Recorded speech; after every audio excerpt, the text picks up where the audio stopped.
Without further ado, I'd like to introduce James Larcus. James received his bachelor's and master's degree from Ohio State and currently works in the Office of Student Life, Student Wellness Center, and the Wellness Coaching Program. Here, he takes a positive psychology approach to working with students individually and in groups to create lives that they desire through meaningful wellness goals.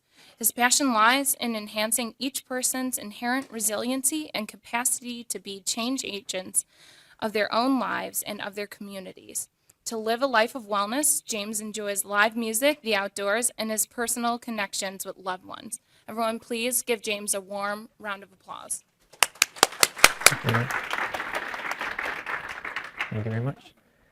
I think this thing's gonna, ooh, it's kicked on. All right, awesome. So how's everyone doing today?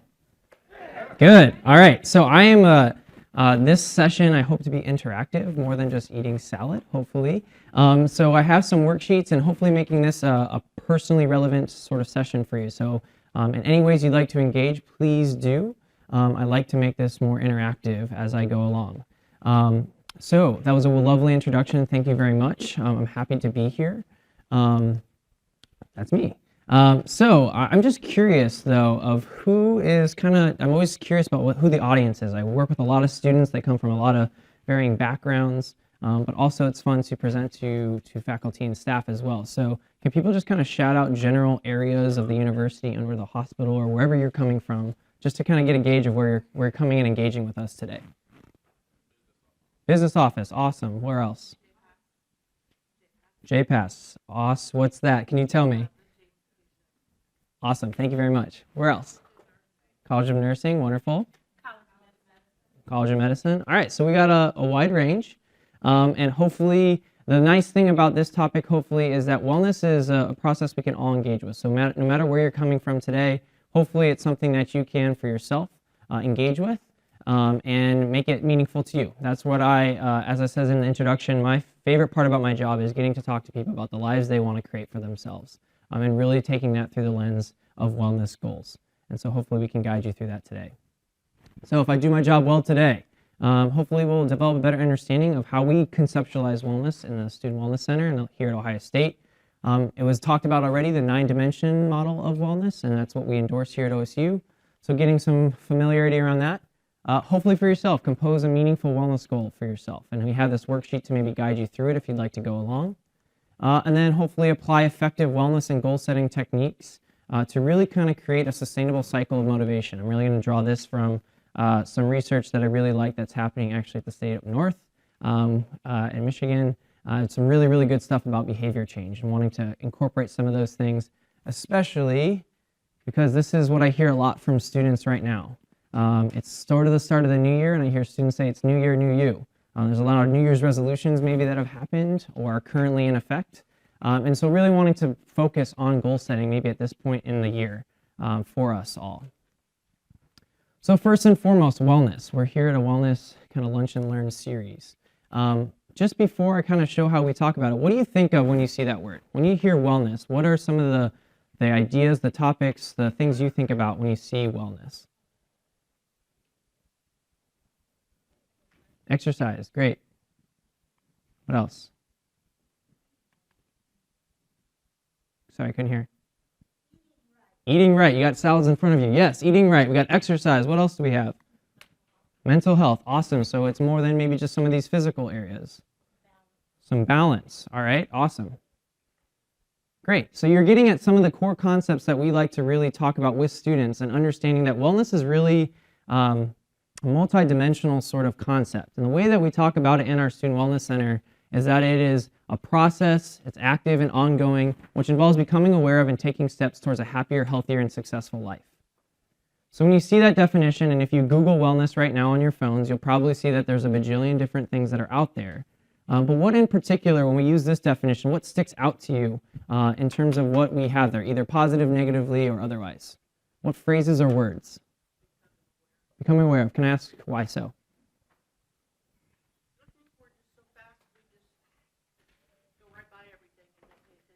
Yeah. So we're in this high-paced world, so maybe this taking a step back and becoming aware of maybe where we'd like to grow is important in the wellness journey. Yes. Anything else? Uh-huh.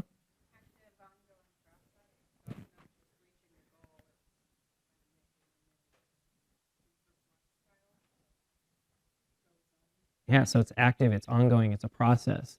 I always joke with students at the end of presentations I give, there will not be a button that says you are now a well human being because you've come to this session. Wellness is kind of this always shifting target, and there's different things that are going to be arising for us at different points in time. So it's something we have to actively engage in. It is a process, and it's ongoing. There's going to be different things that are a part of our lives that are more important, more salient to us than maybe at other times. So it's this ongoing process. Anything else? We've dissected a lot of this definition, but anything else that sticks out to anyone? Yes? Okay. Yes, and I love that. So we have these really big, broad terms that we like to talk to students, faculty, and staff about of healthier, happier, and successful life. Those are really big words in the same way that wellness is. But as you kind of mentioned, I really like how wellness is an individualized process. So what health, happiness, and success looks like to you might look different than it is for me, depending on maybe different life stages or goals that we might have. So understanding that wellness is this really individualized process. Awesome. So other than is and, I think we've talked through this entire definition, but we really are intentional about that to let students and let people that we work with know that this is a very holistic sort of process. So this slide here, I could probably geek out on for like 2 hours. It's probably one of my favorite slides to talk about, but I'm not going to. But really all it says is to try to talk about how wellness fits into maybe the full continuum of care. So this is called the Illness Wellness Continuum. This comes out of the work of John Travis, who's kind of one of the forefront leaders in terms of creating the first wellness center in the country. But what it talks about is, I think it's easy to maybe do it with this sort of group, but the left side of this equation is kind of what's known as the treatment paradigm. So if I'm sick, where do I go? A doctor. What does a doctor do? Diagnose and prescribes, usually. Correct me if I'm wrong, I'm not from the medical field, but yes, usually they diagnose what's going on and they prescribe something to hopefully get whatever is in your life that's not going well out of your life. So if I break my leg, I don't want someone to come to me and say, I hope that's okay, like just hope it gets better. I want them to diagnose, say, that's a broken leg, here's what you need to do, I'm going to prescribe a plan, I'm hopefully going to make you to the point where you can use your leg in the way that it's normally used. That's great. We need this side of the equation, and I know that I'm speaking or preaching to the choir here. The work that you do is incredibly, vitally important. The Wellness Continuum wants to incorporate that side, but also think about what does it look like to maybe go to the right side of this equation? Or what if there was things that you were building awareness around, you were growing towards your best self, the best version of yourself.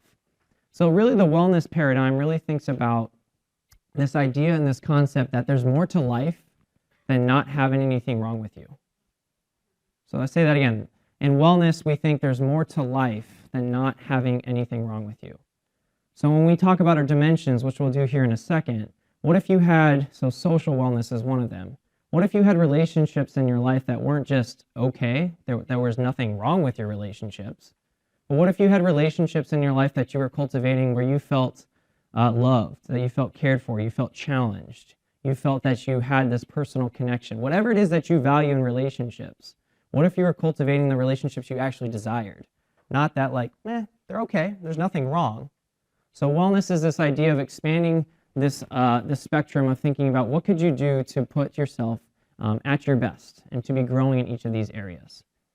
Not one's more important than the other. They fit together very, very nicely. The work that people do in the treatment paradigm is absolutely needed. But we really want to think about what if you were to be thriving, is the word every email I sign off is be well and thrive. What if you were to be thriving in your experience? What would that look like? What would that feel like? And so that's really where this sort of spectrum comes in. And that's where we want to kind of ground our work today. Does that make sense? Cool. So the 9 dimensions of wellness is the way that here at Ohio State we really like to conceptualize this definition. Again, if you Google wellness models, there will be a lot out there as well. But I think people who are coming and engaging with this sort of programming has probably hopefully seen 9 dimensions or heard of 9 dimensions before. Yes? Maybe? Okay. So here are 9. If you have a worksheet, they are listed on there. But we think that within that definition, there are all these different constructs that are really vital and contribute to our lives. This model is made primarily for students, but we really talk about it in terms of what does it look like for us as individuals and as human beings. So I'm going to put them up there real quick. The briefcase here is all about career wellness. So this idea that we are all maybe interested or have a career or want to find meaningful ways to potentially use our strengths, our values, our talents, and we could be moving in that direction for ourselves in a career sense. Creative wellness. We are all creative, resourceful, and whole human beings. How do we tap into those different identities, those different things that we value and express them? How do we come up with creative solutions to the problems that we have to tackle in life? How do we appreciate the beauty in ourselves and in our surroundings? Emotional wellness, is the most common dimension that students identify that want to come talk to us. This is all about stress, managing and feeling the full spectrum of emotions, and learning how to express them in effective context. So it's okay to sometimes feel sad. It's okay to also feel joy. But how do you manage those things in an effective way for the different goals or objectives that you have in life? The environmental wellness, if I were to just do straw poll word association, if I say environmental wellness, what's the first thing you might say? Global warming, okay? I haven't gotten that one yet, but that makes sense, yes? Recycling, maybe? That's what I commonly get. That's important, but what we think with environmental wellness is more, I like to vision it like our personal bubble. Does your environment, does your personal bubble around you promote your success? So are you using available resources, including all the ones that were just talked to you about with the Buckeye Wellness team? Are you potentially in a place where you feel safe, you feel part of your community? Does your environment, does your personal bubble promote your success and your well-being as a human being? The middle one is financial wellness, so understanding that money is sometimes important and is a source of stress potentially for people in their lives. So how do we plan and budget for our financial lives, both now and in the future? Intellectual wellness, we use this primarily for academic success, but this can be just becoming a lifelong learner. How are you engaging with the intellectual side of life in ways that you're growing and learning to, again, be that best version of yourself? Physical, this is probably the area that most people, when I asked you, wellness, what do you think of? This is all about the energy levels, which is why we have a lightning bolt.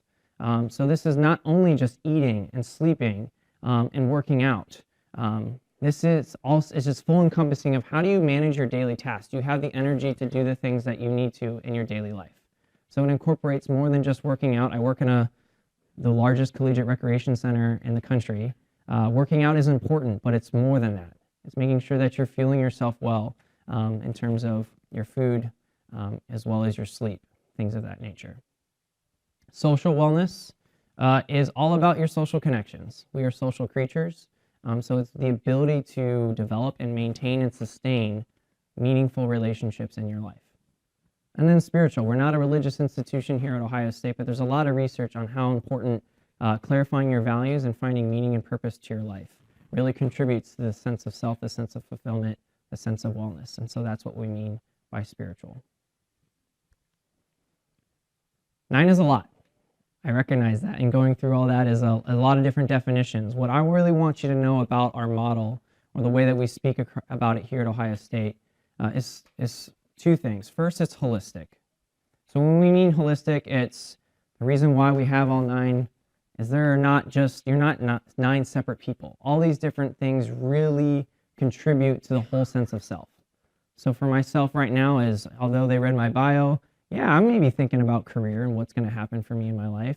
I also have relationships that are really important to me, and that's a part of my life. All of them contribute, and ultimately leads to my second point, which I think is almost more important, is that it's interconnected.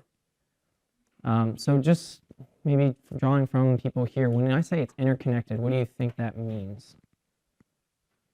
Wellness is interconnected. One affects the other. Could you give me an example? Because you're spot on.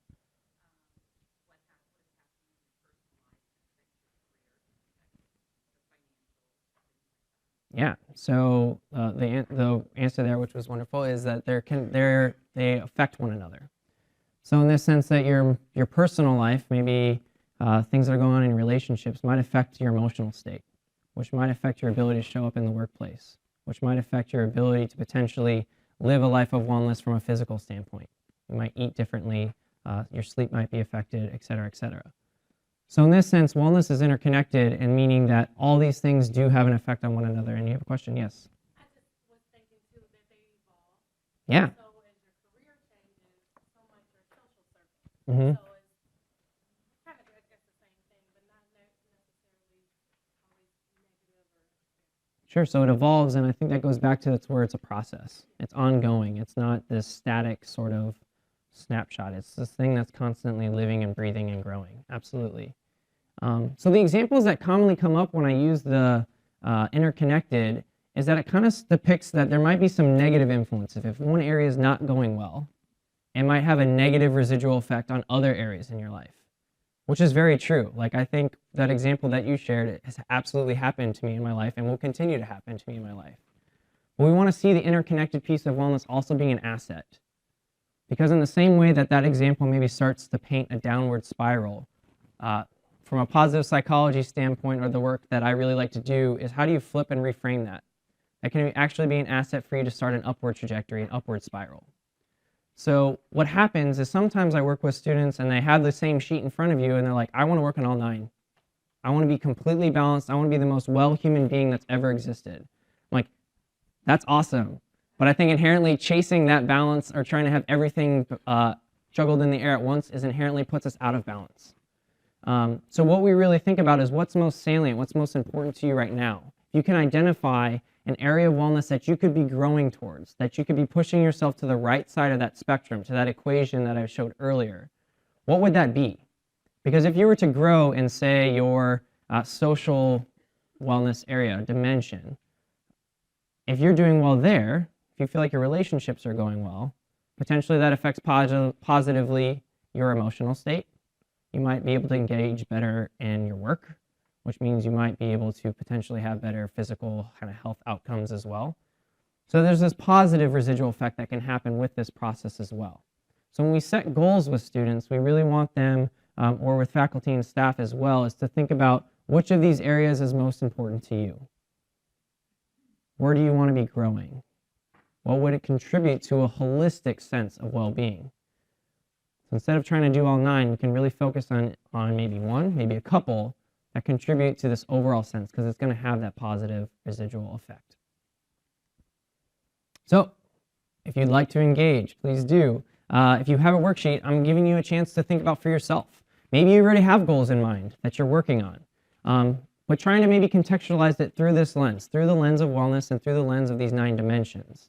So the worksheet that you have there allows you to circle in a very scientific way, yes, maybe, or no, which areas maybe are most important to you and maybe where you'd like to be working on.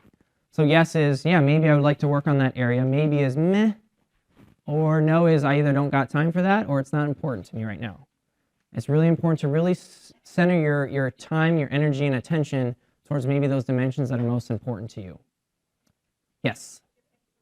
I do not know if we have extra worksheets right now, but we can, yeah, we one right here. Look at this. We found friends. Loved it. Here. I'll get it to you. I'll get it to her. Oh, you got it? So if you want to take a minute or two to just kind of look at that worksheet and kind of circle the areas that you'd like to work on, here you go. Does anybody else need one? We're good? Because we have more friends who want to offer up their sheets. All right. So you take a minute or two to just kind of think for yourself. This is self-reflection. Which areas would you like to be growing in? Growing towards your best self.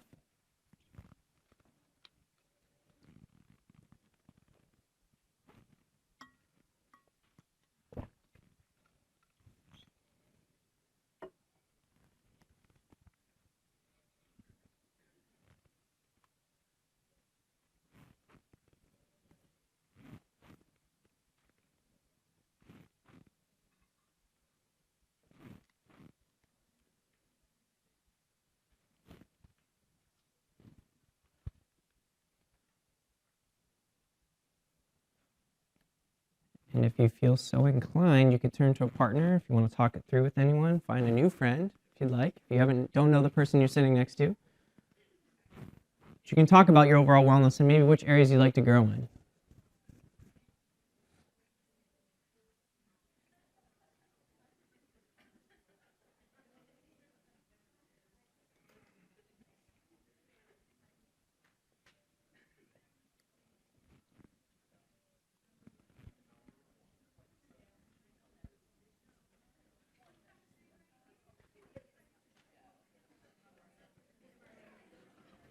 Love the social wellness going on with the selfie over there. That's awesome.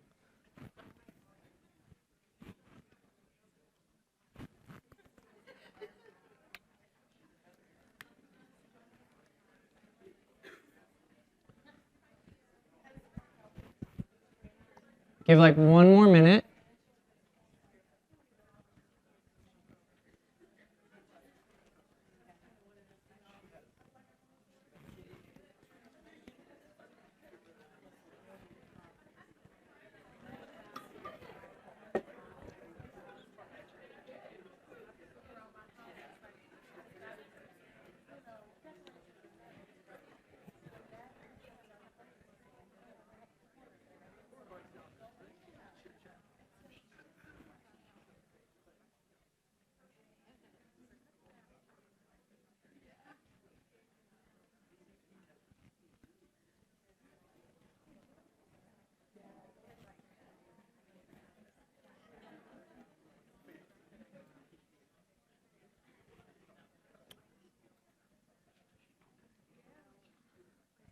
All right, so I want to make sure we get through everything, so I hope I'm not cutting off conversation too early. If you'd like to, continue them as you leave after today.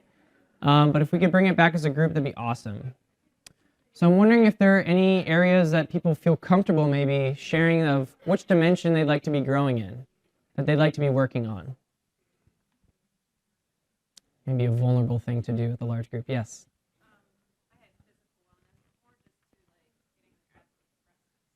Okay. Yeah, so physical wellness, I think sometimes the sleep portion is the one that falls off for most people. So you would like to work on getting that adequate sleep for yourself. Awesome, cool, thank you. Anyone else? Yes. Okay, a creative project. Awesome. Is that something you have done in the past and has been missing, or is this something that you really like to add to your life?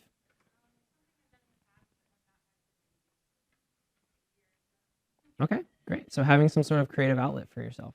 Great. Wonderful. Can I get one more? Yes.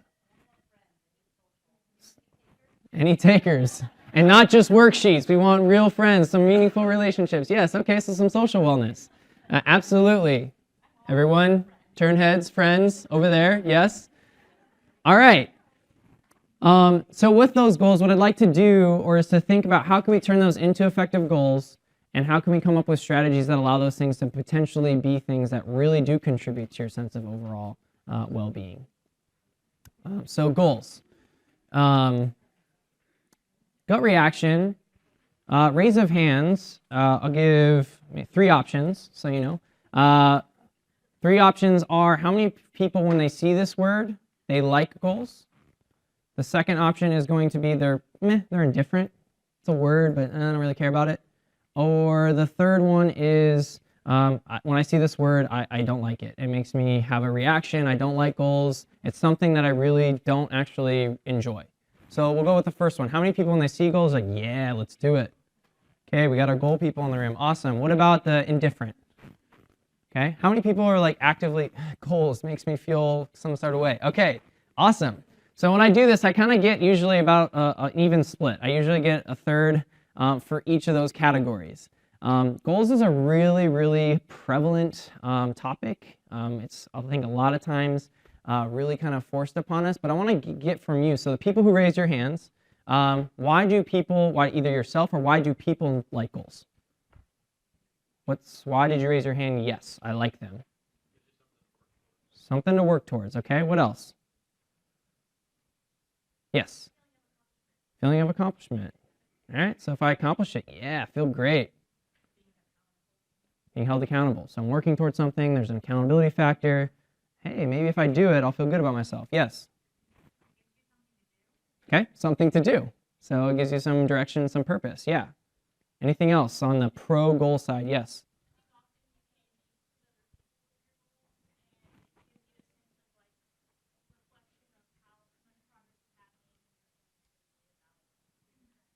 Okay, so you might even leverage goals to have other people come a part of it, be part of your accountability team, but also might leverage yourself towards some other goals. I've seen that happen with students as well. Cool. Anything else on the pro goal side? Yes. I found that when I had a goal, the more I shared it with people of my commitment,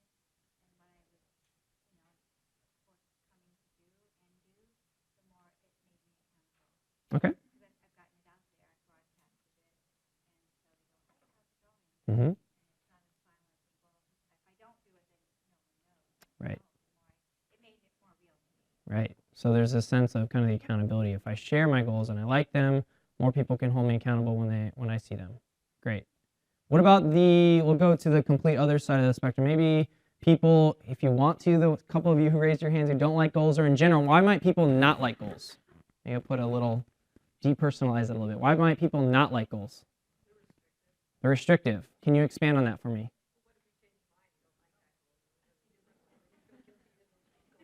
Yeah. So I hope no one changes their mind on being friends with our person over here, but potentially our goals shift and change, and they might be restrictive. Absolutely. What else are other reasons why people may not like goals? Means more work. Yeah, and we're already busy people. We talked about that earlier. It's more work for me. What else? Yes.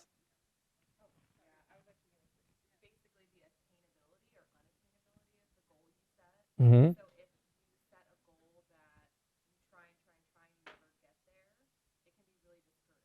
Sure. So it's kind of the antithesis of what we shared over here. If I accomplish my goal, I feel pretty good. If I don't accomplish my goal, maybe I don't feel so good, right? So that might be a drawback to some of the goal setting. Yeah.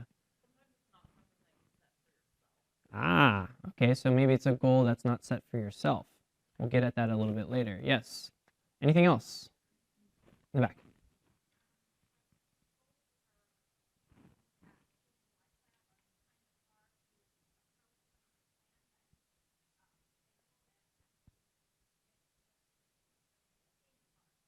Change is hard. Yes, I would say life is hard sometimes. Yeah, so especially when our goals maybe are big lifestyle changes, it may seem overwhelming, or how do I even come up with an action plan towards something that's so big?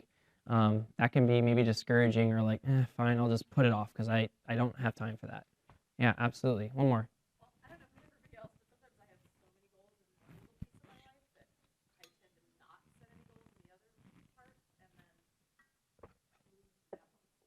Yeah. So you might set a ton of goals, maybe in general, but even within one dimension. Okay. Yeah, and then the contextual factor of maybe work versus personal. Yeah, absolutely. So I want to carry some of those sort of thoughts around goals and try to maybe carry them into, this is a word I don't think is ever going to go away. So if we can reframe or engage with this word in a more, in a way that matters to you more. Some people, for the people who don't, I kind of, honestly, the word goals for me is kind of like, I don't like that word that much. So it's like things that I could be growing on, things I could be working on. However you want to look at this, we're going to be talking about effective ways to work on goals. I'll put the air quotes around it depending on how you want to fill that blank in. So when you think about the goals that you'd like to be working on, there's that, the worksheet that you have, you've identified areas you'd like to be growing in. But if you could just for right now, maybe for 30 seconds to a minute, write down, just jot down what those goals might look like. If you were to actually write it out, what would those things that you'd be like to be working on in those areas of wellness, what would they sound like? And from there, we're going to go through some of these strategies that hits on what you were talking about. It's going to be 30 seconds to a minute to start writing down some initial ideas of what those goals could be within those wellness dimensions.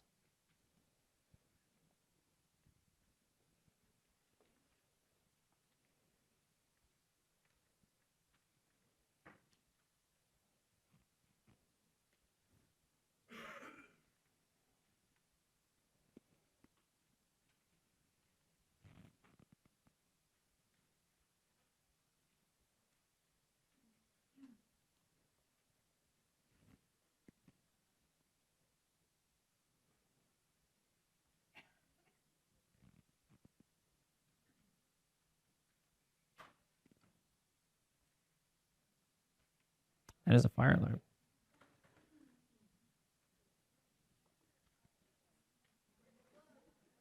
We might have some physical wellness and we might be moving. I don't know. We'll figure it out. I'm going to keep rolling until I'm told not to. How's that sound? All right, so you wrote some initial ideas down for goals. I think the topic of this session, or what I was kind of really asked to come and talk to you about, is the idea of SMART goals. There's also another way of goals that I'd like to potentially offer up as a way to write goals or engage with them if you'd like.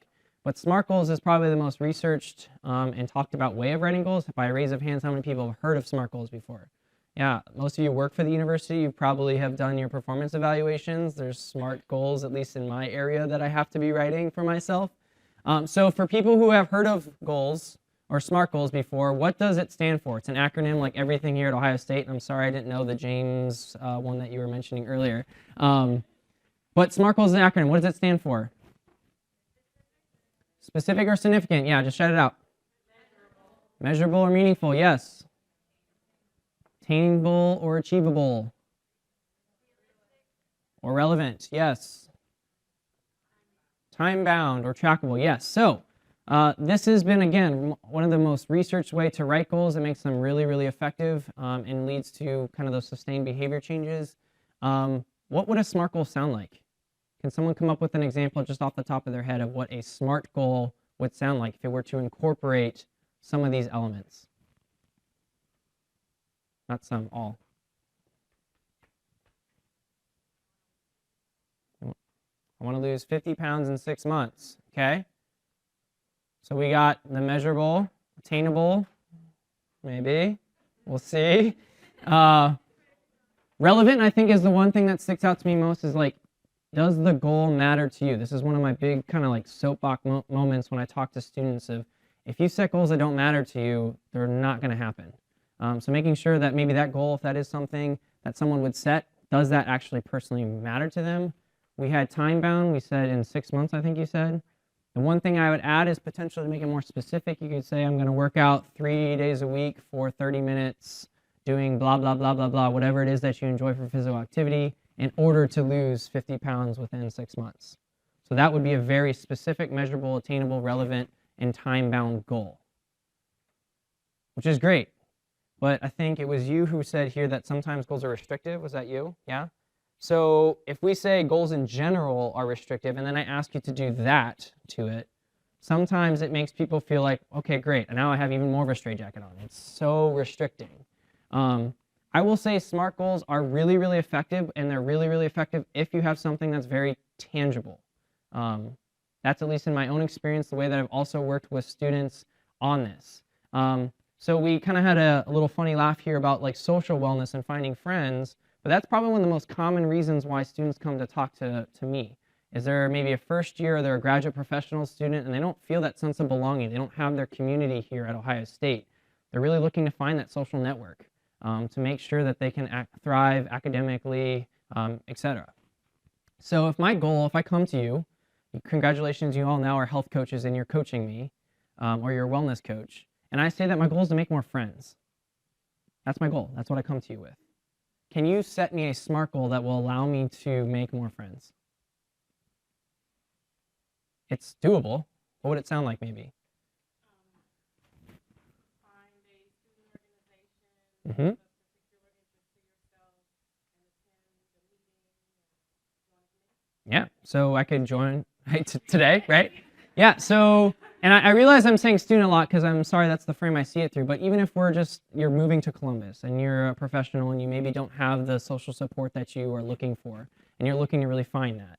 A lot of times we could say, I'm going to join an organization or I'm going to go on this committee or I'm going to be a part of this sort of lunch and learn series and find new friends or whatever it might be. That could be a way to move you towards finding new friends. To be like very, very explicit with SMART goals, I could say, go to a new student organization. At that student organization, introduce yourself to 3 new people each day with the hopes of hopefully asking one person at the end of each meeting to go to coffee to have friends, 5 friends by the end of the semester. Like that's very, very explicit on the SMART goal technique. And some people like that. But for me, if I'm going to form friends, that seems so robotic. That is not how I genuinely create relationships with people in my life. So for some of these abstract or kind of bigger, I said emotional wellness is the most common area people want to come talk to us about. It might be hard to set a SMART goal, potentially for some people, around finding greater sense of joy and happiness in life. Like maybe we can come up with specific things that do that, but potentially this is difficult. So I want to offer that SMART goals is an amazing way to write goals, and a lot of people like to engage with it, but I want to offer another way, not a better way, another way to think about goals that potentially for some of those who are like, I don't like goals, that maybe you engage with a little bit differently. And between those two buckets, SMART and what we're now calling kind of aspirational goals, thinking which one for you makes sense for either the wellness dimensions you picked and or what you just like more from a personal standpoint. So the second way that we think about goals is what's called aspirational, what we're kind of calling aspirational. And this is, what if goals shift from being expectations to be met, but rather possibilities to be lived into? This kind of comes from a lot of the research, both in solutions-focused therapy, but also there's a book by Zander and Zander, which comes up with the miracle question. Is that something that's familiar to people at all? No? Yes, some no. So the miracle question is this. So say today you leave after having a wonderful lunch, we escaped fire drill, and we go along with our days and we go home, do whatever we do, and then we go to bed.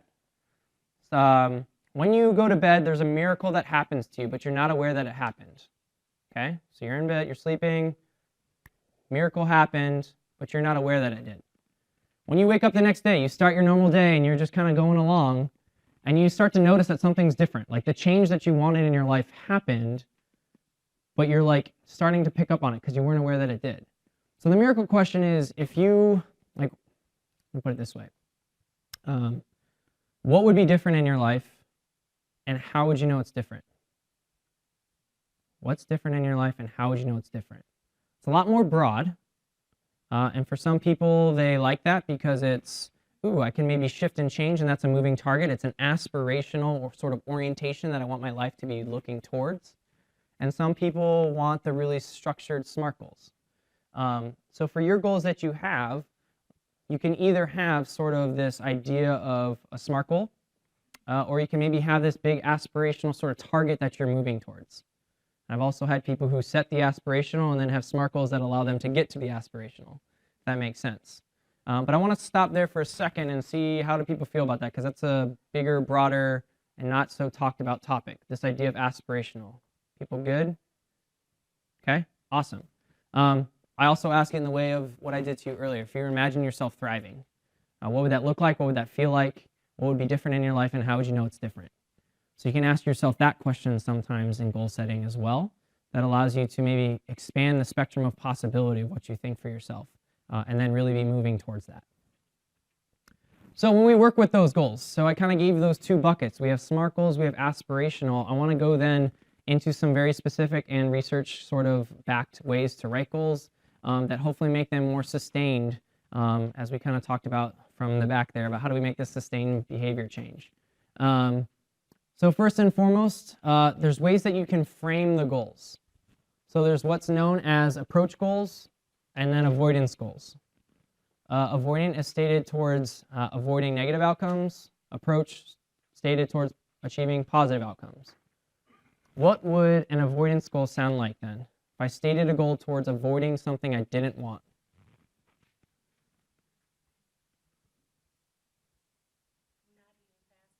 Let's not eat fast food. Yes, that's a good goal. We all know that maybe eating fast food is not the greatest thing for our health. Okay? If I could have the same outcome of that goal, but it's stated from an approach orientation, what would that maybe sound like? Eat healthier, yeah. Eat fruits and vegetables. Be conscious of what I'm putting in my body, whatever it sounds like. But shifting it from don't eat something, usually the avoidance goals are do not do something, to what you actually do desire for yourself.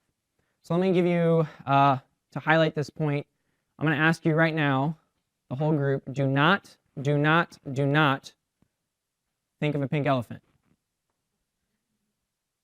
How many of you thought of a weirdly colored animal and or a pink elephant? Like honestly, how many people thought of it? Okay. I highlight this because if we state our goals towards, I'm going to use that example, don't eat as much fast food, your pink elephant becomes fast food. As hard as you're trying to not eat it, you're still thinking about it. Another common example I hear of students coming maybe in the next week or so is midterms. I don't want to fail this class. I don't want to fail this test. That's great. I don't want any student to fail any test. But if you're thinking constantly about not failing, your brain is oriented still towards the thing you don't want. So when you think about your goals, you want to flip them and state them towards what you do desire. So I want to eat healthier. I'd like to do the best that I can on this test. I'd like to apply myself in a way that I'm learning as much as I can. Whatever it sounds like for you, but switching it from this avoidance to this approach goal. So when you think and write your goals, think of that as a helpful barometer. And then we mentioned a little bit about this earlier, about this idea of maybe goals not being set for yourself. So there's this whole idea of intrinsic and extrinsic motivation, which it sounds like for most people, yes, familiar topics. So the intrinsic, I put this in quotes because I usually hear this when I talk to people about their goals. Intrinsic, I usually hear I value or I want. This is what I want for my life. The extrinsic is a lot of times when I hear I should or I must or potentially need. Like there are some very real things in life that we potentially need to make changes. And extrinsic motivation is powerful. But even within that, can we find intrinsic motivation? This word in particular, the shoulds, I hear this all the time, this expectations of what I think I should be doing with my life. I told you, I think very at the beginning, our tagline in coaching in the program I work with is we want to create lives that students want to live for themselves, like the lives they desire. Not the lives they think they should live, but the lives they actually want. So when I hear students come in and they say, well, I should do this, or I should do that, I should be this major, I should do that. I want to be cautious, I'm not cursing. I tell them, stop shoulding on yourself. It's inherently a self-blaming word, that there's these expectations that you're not meeting that really aren't maybe aligned potentially with your values and your desires. Maybe you're using the word should and it is, but even within that, how do we find what you actually value, what you really want in life? Because those are going to be the things that actually become sustained behavior change. And so this goes to my the research I was mentioning earlier from the state up north. And this is Michelle Sager. She does a lot of research on kind of health promotion, health behavior. And she really says that we start with the wrong why. The reason why we set goals is completely wrong. We do it because we think it has to be all these sort of potential things that we think we should do in life.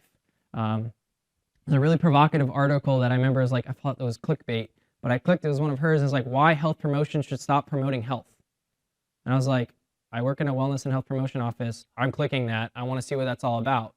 But it's basically saying that people sustain behavior and do behavior change for things that actually matter to them. So they may want to work out more because it's socially desirable and we know it's good for your health. But the reason they're actually doing it, what she's found in her research, is because they need the energy to do all the other stuff in their life. So they're going to work out because they want to take their kids to soccer practice, or they would like to go to that social function with their work later on and feel like they have the energy to do it. But the reason why we set most of our goals is kind of from these wrong reasons. I want to lose more weight, or I potentially want to have all these certain sort of specific numbers, which are important, but to the end consumer, aka the person who's doing the behavior change, that may not matter to them as much. Potentially it does, potentially not. What happens when we set the wrong why is these things become chores in our lives. Our goals don't become things we want, they become chores. And if we don't do our chores, there's this feeling of, oh man, when you're young, maybe if you didn't do your chores, you know the feeling of when your parents come in and like, hey, did you do your chores? No. There's kind of this cycle that really happens where we actually fail our goals and then we just continue this vicious cycle. So when we frame our goals, what she says to do is really change it to personally relevant and immediate rewards that the person can see. So for yourself, thinking of what is the right why for yourself. So if you're setting goals to potentially, I used lose weight earlier, maybe what actually is a result of that is you actually like to engage in life and have fun. You like to experience all the wonderful things that are actually available to us in this life that we're given. If you can change and reframe the goal towards, this actually is a gift for me to be moving towards the things I desire in life, it's more likely to happen. So changing it to the right why, so maybe it's increasing your fun, your energy, your focus, it's lifting your mood. For me, I work out every morning. I don't do it because I want to particularly hit a certain number or anything like that. I do it because I know it is a stress relief for me, It is something that elevates my mood. It is something that allows me to be effective and feel as if I have the energy and vitality that I want to experience this life with. When you can shift it to something like that, that is the hook that actually people will hold on to. So shifting it from there, where it's viewed as a gift, becomes a want, then you actually have goals become a success, and they continue to have a cycle where these goals are generative for their wellness and their well-being. Simple way to say it, how do you move your goals from being a chore to a gift? Can you move these things from being something that you feel like you should do to something that actually immediately affects the things that you value, you desire, you want in life? It's a gift. View these things as gifts to you, your overall sense of wellness and well-being. And then lastly, I know I'm running out of time here. A lot of the stuff that I do is in positive psychology. So there's also some really good research on how you could potentially connect your strengths to this process, your values to this process. The tool that we use in our program, it's called VIA Character Strengths. It's a positive psychology-based tool. The wonderful thing is completely free. That's awesome. And there's a lot of research on it if you want to look into it, but it gives you a snapshot of your 24 different character strengths that you potentially possess and can use to accomplish the goals that you have. I like to view them like muscles. We all have these strengths. We all have the capacities to build upon the muscles that we have. If my goal is to walk to the end of the stage to get my water bottle because my mouth is getting a little dry, I'm going to be using different muscles to do that to accomplish the goal of walking, some more than others. That's what this assessment's here to do and what we do in our program. How do you use character strengths like kindness, curiosity, prudence, social intelligence to accomplish the goals that you desire for yourself? I'll just go through this quickly. And the reason why we do this is because there's research on connecting strengths or your values to your goal setting process is more likely to happen, and it increases your sense of wellness and well-being. So when you review your goal, thinking of it from, is it going to go under that SMART goal or aspirational bucket? And even within those two, is it approach versus, is it approach oriented is what we really want. Intrinsic if you can, connected to your strengths, and if you want to do the SMART goal, can you make it into those different specific, measurable, attainable, relevant, and time-bound? We don't have time for conversations. I wanted to go through the tools. But I want to leave it up to questions. We have a couple minutes here before we let you go. Yes.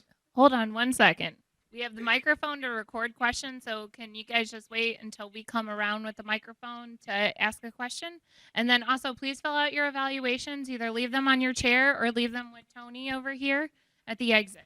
Also know, mindful of time, if you need to head out, my ego is not in this. Please do what you need to do. Thank you for coming, but we'll get to some questions. So mine is less of a question and kind of more of an observation, Okay. because I work with students every day too. Yeah. And I was struck by the thing about intrinsic and extrinsic. I find that a lot of times students kind of think these shoulds are extrinsic, but they're actually intrinsic. You know, like nobody's saying you have to get the best score in the whole history of the College of Medicine, but they're putting this pressure on themselves, and I don't know if they even always realize that that voice is not coming from outside. Sure. So it was just something I noticed as you were talking. And those are complex things to get at. I think that the nice thing is that there are resources on campus like ours and others that can really talk about that, because the prevailing sense of perfectionism, I think, is not only in this space, but just as Ohio State's profile continues to rise, is something that will continue to be a problem and opportunity to really work on self-acceptance. And where is that voice coming from? What's driving that? And how can you accept yourself on this learning journey that med school or whatever it is that you work with students is that's going to allow them to be the best self of themselves moving forward. Yeah, it's tough. It's really tough, but I think it's an opportunity that we have, especially at Ohio State. Anything else? Any other questions? More than happy to stay up here. I know that it's 1 minute left, so. All right. Well, thank you, everyone. Thank you very much. My contact information is up there if you need it. One more quick announcement. We have a couple of our health coaches that are here, so if you didn't stop by, I'm going to give the mic to Jessica. She'll let you know what they're doing here. If you stop by our friend who needs more friends. If you would like to be my friend, please stop by. We can Facebook each other. That would be awesome. I'm kidding. I'm okay with friends a little bit. But please stop by if you guys are interested in signing up with a health coach, or if you want to meet your health coach, that would be awesome too. We just work one-on-one with everybody. So. Awesome, good.